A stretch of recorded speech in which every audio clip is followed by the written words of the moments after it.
નમસ્કાર મિત્રો, આજના વિડીયોમાં આપણે શિક્ષક અભિયોગ્યતા કસોટી એ વિષય પર આધારિત અને પરીક્ષામાં વારંવાર પૂછાતા પ્રશ્નો અંગેની આપણે માહિતી મેળવીશું. તો સમય ના લેતા આપણે ઝડપથી પ્રશ્નો તરફ જઈએ. પ્રશ્ન નંબર 1, નીચેનામાંનું કયું પ્રગતિશીલ કેળવણીનું એક લક્ષણ છે? જવાબ છે સી, અભ્યાસક્રમને વળગી રહેવાને પ્રાધાન્ય આપવું. 2, વિદ્યાર્થીઓ તેમની શીખવાની ક્ષમતામાં વૈયક્તિક ભિન્નતા પ્રદર્શિત કરે છે, તેથી એક શિક્ષકે શું કરવું જોઈએ? જવાબ બી, ભણતરના અનુભવોમાં વિવિધતા પૂરી પાડવી. 3, એક શિક્ષિકા તેણીના દરેક વિદ્યાર્થીને છોડના 10 પાનનો સમૂહ તેમના આકાર પ્રમાણે વર્ગીકરણ કરવા માટે આપે છે.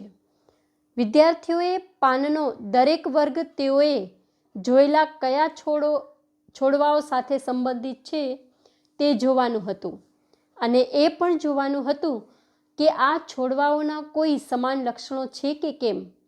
ભણતરનો આ અભિગમ ખાલી જગ્યા તરીકે ઓળખાય છે.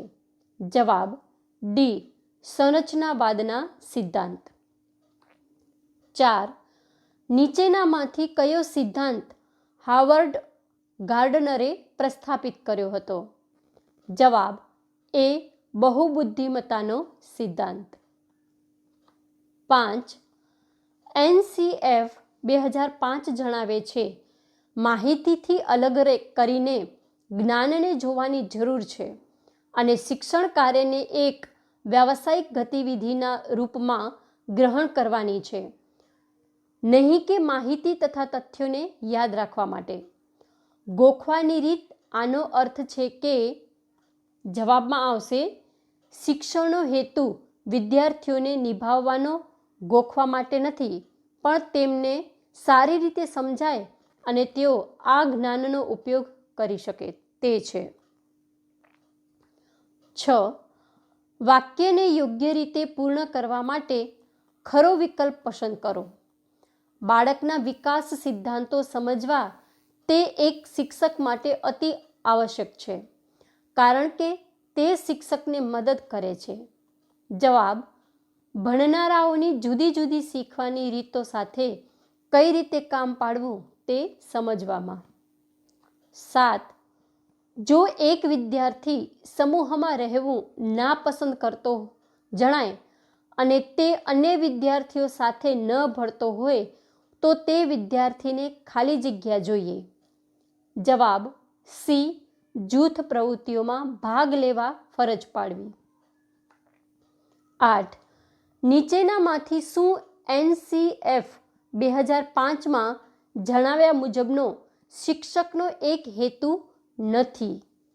જવાબ બી, ભાઈચારો કેળવવા માટે જુદી જુદી ધાર્મિક રૂઢિઓ વિશે જ્ઞાન આપવું. 9, તમે તમારા વર્ગમાં તમારા વિદ્યાર્થીઓના અધ્યયનના સ્તરો સુધારવા માટે સંશોધન કરવા ઈચ્છો છો, તો તમારું પ્રથમ પગલું ખાલી જગ્યા રહેશે. જવાબ ડી, સમસ્યા શું છે તે જાણવું. 10, રાધાને તેણીની શાળામાં દરરોજ બપોર પછી 1:30 વાગે ભોજન વિરામ હોય છે અને વિરામ દરમિયાન તેણી તેનું ભોજન લે છે. રાધાને રજાના દિવસે પણ તે જ સમય ભૂખ લાગે છે.